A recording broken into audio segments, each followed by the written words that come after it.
I want to bring in Kellyanne Conway, who of course has been counselor to the president for the last several years. We don't have the video yet, Kellyanne. We're hoping to have it ready to air in just a minute. What is the president saying? Is he prepared to condemn this action?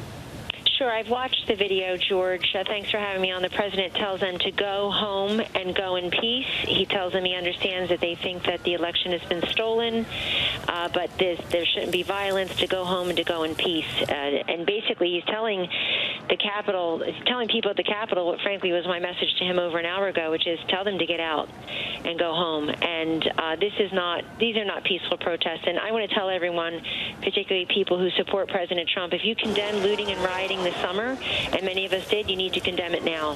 What I see, the images coming out of the Capitol, people think it's appropriate and legal and funny. It's not, folks. It's none of the above. To go looting through Speaker Pelosi's office, to go screaming through the bowels of our sacred Capitol buildings.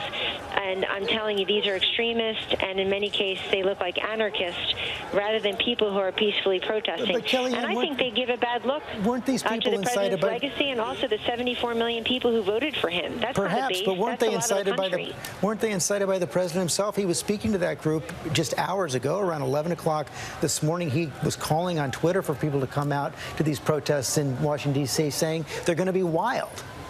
There shouldn't be violence of any kind. Destruction is not part of democracy in its purest form. There are many ways to dissent. There are many ways to disagree. There are many ways to be upset that maybe your candidate didn't prevail.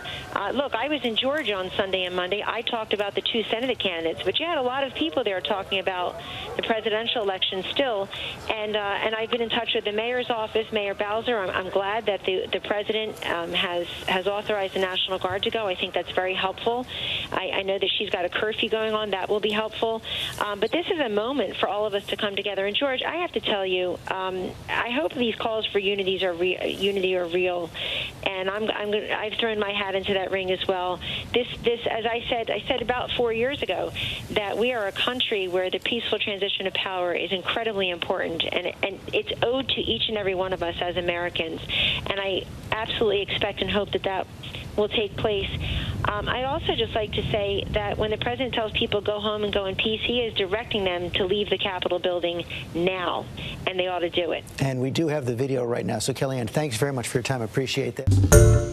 Hi, everyone. George Stephanopoulos here. Thanks for checking out the ABC News YouTube channel. If you'd like to get more videos, show highlights, and watch live event coverage, click on the right over here to subscribe to our channel. And don't forget to download the ABC News app for breaking news alerts. Thanks for watching.